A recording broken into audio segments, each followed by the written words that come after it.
Olá, seres do submundo. Como estão hoje? Tem tido ótimos pesadelos? Eu espero que todo mundo tenha gostado do novo logo. Então, se gostaram mesmo, manda um comentário pra mim, manda um e-mail, manda um direct lá no Instagram. Eu tô aqui pra ouvir todos vocês, todas as opiniões, tudo é bem válido. Quem quiser dar um feedback também sobre o podcast, eu tô aqui pra ouvir. E se você realmente quer ajudar o podcast, pense em se tornar um patrão. Acesse o PicPay, o Catarse e o Patreon nos links aqui abaixo e você vai ver várias formas de apoiar o podcast. É muito importante pra gente que a gente tenha apoiadores, porque assim a gente continua trazendo um trabalho cada vez melhor pra vocês. Mas chega de falar disso. Vamos pra nossa história. Eu sou o Bruno Lima. Eu sou o Kill. E eu sou Nelson Holanda. E esse é o Submundo Terror.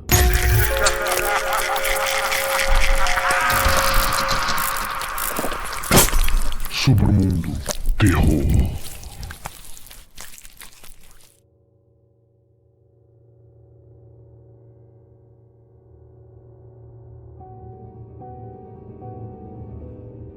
No ano passado, passei 6 meses participando do que me disseram ser um experimento psicológico.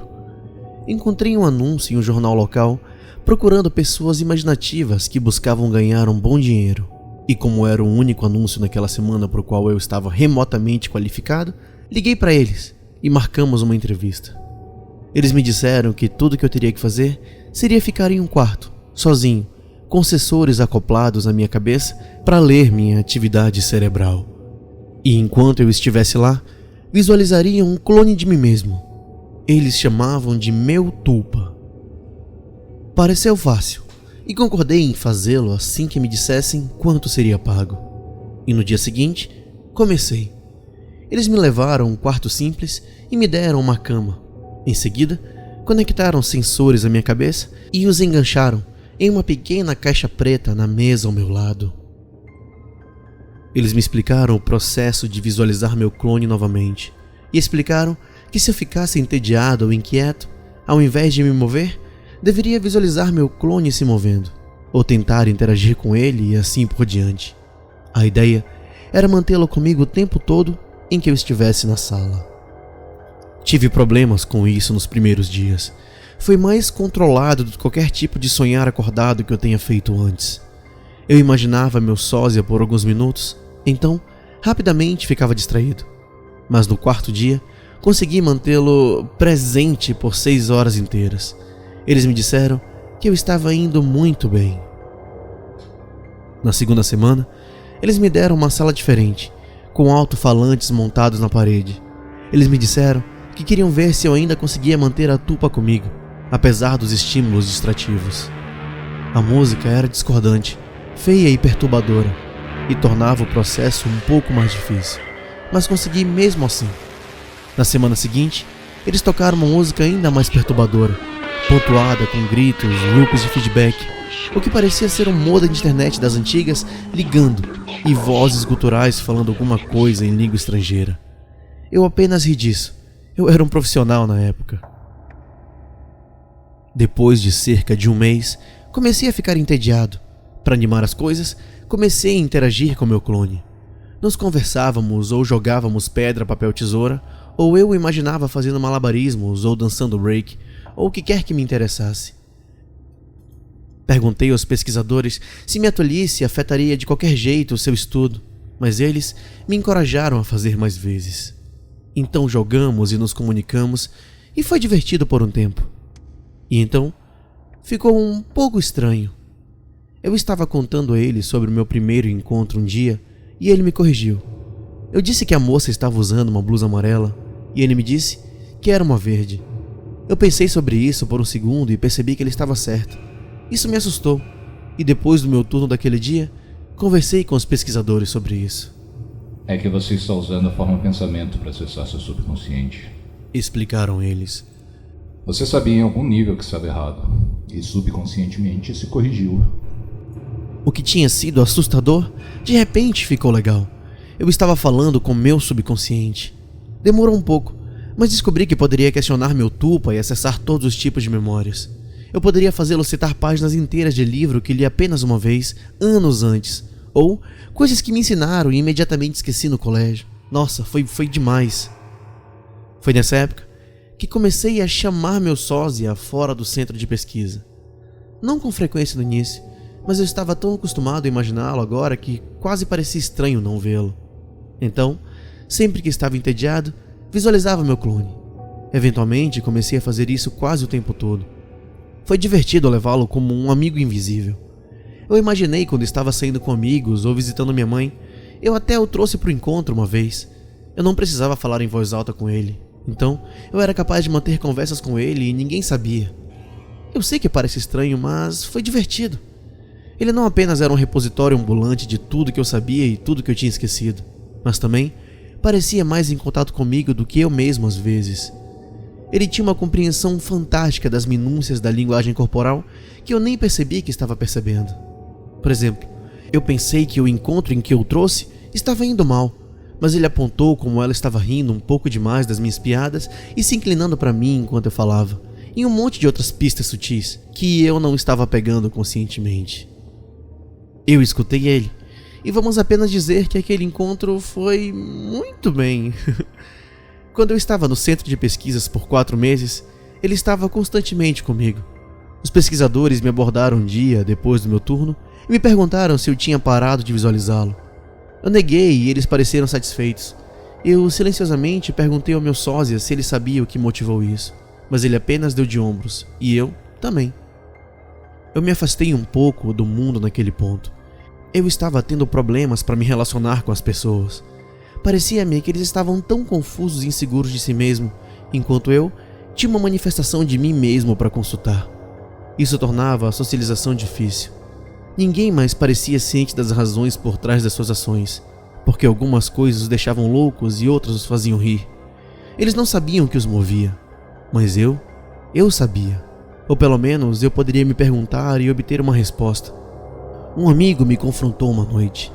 Ele bateu na porta até que eu atendesse e entrou furioso, me xingando muito. Meu irmão, velho, onde é que tu tava, caralho? Tentei ligar pra porra pra tu e tu não atende, porra. Eu estava prestes a pedir desculpas e ele provavelmente teria me oferecido para ir para os bares com ele naquela noite. Mas minha tupa ficou repentinamente furiosa. Bata nele, dizia, e antes que eu soubesse o que estava fazendo, eu bati. Eu ouvi seu nariz quebrar, ele caiu no chão e se levantou balançando, e nós batemos um no outro, para cima e para baixo no meu apartamento. Eu estava mais furioso do que nunca, e não fui misericordioso. Eu o joguei no chão e dei-lhe 2 chutes violentos nas costelas, e foi quando ele fugiu, curvado e soluçando. A polícia passou alguns minutos depois, mas eu disse a eles quem tinha começado, e como ele não estava por perto para me refutar, eles me deixaram escapar com o aviso. Minha tupa estava sorrindo o tempo todo. Passamos a noite gritando sobre minha vitória e zombando do quanto eu derrotei meu amigo. Só na manhã seguinte, quando estava verificando meu olho roxo e o lábio cortado no espelho, me lembrei do que tinha me incomodado. Meu sósia foi quem ficou furioso, não eu. Eu estava me sentindo culpado e um pouco envergonhado, mas ele me incitou a uma briga violenta com um amigo preocupado.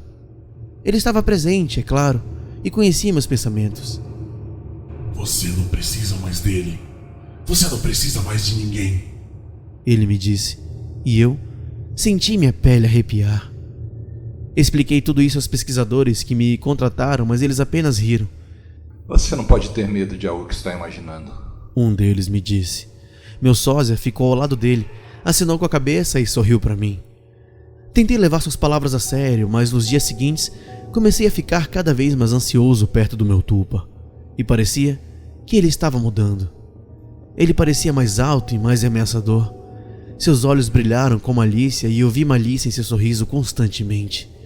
Não valia a pena perder a cabeça por nenhum trabalho, eu decidi. Se ele estivesse fora de controle, eu o colocaria no chão. Eu estava tão acostumado com ele naquele ponto que visualizá-lo era um processo automático. Então, comecei a tentar o meu melhor para não visualizá-lo. Demorou alguns dias, mas começou a funcionar um pouco. Eu poderia me livrar dele por horas a fio, mas cada vez que ele voltava, ele parecia pior. Sua pele parecia pálida, seus dentes mais pontudos. Ele sibilou, balbuciou, ameaçou e praguejou. A música discordante que eu ouvia há meses parecia acompanhá-lo em todos os lugares. Eu ainda estava visitando o centro de pesquisa e passando minhas 6 horas lá. Eu precisava do dinheiro e pensei que eles não sabiam que agora eu não estava visualizando ativamente meu tulpa. Eu estava errado. Depois do meu turno um dia, cerca de 5 meses e meio depois, 2 homens impressionantes me agarraram e contiveram, e alguém com um jaleco espetou uma agulha hipodérmica em mim. Acordei do meu estupor de volta ao quarto, amarrado na cama, música alta com meu doppelganger parado perto de mim, cacarejando. Ele mal parecia humano, suas feições estavam distorcidas, seus olhos estavam fundo nas órbitas e opacos como os de um cadáver. Ele era muito mais alto do que eu, mais curvado, suas mãos estavam torcidas e as unhas pareciam garras. Ele era, em resumo, muito assustador. Tentei afastá-lo, mas simplesmente não conseguia me concentrar. Ele deu uma risadinha e bateu na intravenosa em meu braço. Eu me debati nas minhas restrições o melhor que pude, mas mal conseguia me mover. Eles estão enchendo você de uma parada boa, eu acho. Como está a mente? Tudo difuso? Ele se aproximou cada vez mais enquanto falava. Eu engasguei. Seu hálito cheirava a carne estragada. Tentei me concentrar, mas não consegui fazê-lo desaparecer. As semanas seguintes foram terríveis. De vez em quando, alguém com um jaleco de médico entrava e me injetava alguma coisa ou me alimentava à força com um comprimido. Eles me mantinham tonto e sem foco, e às vezes me deixavam alucinando ou delirando. Minha forma de pensamento ainda estava presente, constantemente zombando de mim. Ele interagiu com ou talvez causou meus delírios. Eu alucinei que minha mãe estava lá, me repreendendo. Então, ele cortou sua garganta e o sangue dela derramou sobre mim. Era tão real que eu podia sentir o gosto daquilo. Os médicos nunca falaram comigo. Eu implorava às vezes, gritava, xingava, exigia respostas. Eles nunca falaram comigo. Eles podem ter falado com meu tulpa, meu monstro pessoal. Não tenho certeza. Eu estava tão dopado e confuso que pode ter sido apenas mais uma ilusão. Mas me lembro deles conversando com ele. Fiquei convencido de que ele era o verdadeiro e eu era a forma pensamento. Ele encorajou essa linha de pensamento às vezes, zombou de mim nas outras. Outra coisa que penso ter sido uma ilusão. Ele podia me tocar. Mais do que isso, ele podia me machucar. Ele me cutucaria e cutucaria se achasse que eu não estava prestando atenção suficiente nele. Uma vez, ele agarrou meus testículos e apertou até que eu disse a ele que o amava. Outra vez, ele cortou meu antebraço com uma de suas garras. Eu ainda tenho uma cicatriz. Na maioria dos dias, posso me convencer de que me machuquei e apenas alucinei que ele era o responsável. Então, um dia, enquanto ele estava me contando uma história sobre como ele iria estripar todos que eu amava, começando pela minha irmã, ele fez uma pausa. Um olhar queixoso cruzou seu rosto, estendeu a mão e tocou minha cabeça, como minha mãe costumava fazer quando eu estava com febre. Ele ficou parado por um longo momento e então sorriu. Todos os pensamentos são criativos, ele me disse. E então, ele saiu pela porta. 3 horas depois, recebi uma injeção e desmaiei. Acordei desenfreado, tremendo, andei até a porta e encontrei-la destrancada. Saí para o corredor vazio e depois corri. Eu tropecei mais de uma vez, mas consegui descer as escadas e sair para o estacionamento atrás do prédio. Lá, eu desabei, chorando como uma criança. Eu sabia que precisava continuar andando, mas eu simplesmente não conseguia. Cheguei em casa eventualmente, eu não me lembro como. Eu tranquei a porta e empurrei uma cômoda contra ela. Tomei um longo banho e dormi por 1 dia e meio. Ninguém veio me buscar à noite, e ninguém veio no dia seguinte nem no dia seguinte. Tinha acabado. Eu passei uma semana trancado naquele quarto, mas parecia um século. Eu tinha me isolado tanto da minha vida antes que ninguém sabia onde eu estava ou se eu estava desaparecido. A polícia não encontrou nada. O centro de pesquisa estava vazio quando eles o revistaram. A trilha de papel se desfez. Os nomes que eu dei a eles eram pseudônimos. Até mesmo o dinheiro que eu recebi parecia impossível de rastrear. Eu me recuperei o máximo que uma pessoa que passou por aquilo poderia se recuperar. Não saio muito de casa e tenho ataques de pânico quando saio. Eu choro muito. Não durmo muito e meus pesadelos são terríveis. Acabou, digo a mim mesmo. Eu sobrevivi. Eu uso a concentração que aqueles bastardos me ensinaram para me convencer. Às vezes funciona, mas não hoje. 3 dias atrás, Recebi um telefonema de minha mãe. Houve uma tragédia. Minha irmã é a única vítima em uma onda de assassinatos, disse a polícia. O assassino agride suas vítimas e em seguida as destrói. O funeral foi essa tarde. Foi um serviço tão adorável quanto o funeral pode ser, eu acho. Eu estava um pouco distraído, no entanto. Tudo que eu podia ouvir era a música vindo de algum lugar distante. Coisas discordantes e perturbadoras que soam como um feedback, guinchos e um modem discando. Eu ainda o ouço, um pouco mais alto agora. Gostaram da história, seres do submundo? Se gostaram, não se esqueçam de se inscrever no nosso canal lá no YouTube e também seguir a gente nas redes sociais. Claro que também seria interessante você seguir a gente no agregador que você está ouvindo, pode ser o Spotify, o Deezer ou qualquer outro. Muito obrigado por tudo. Boa noite e bons pesadelos.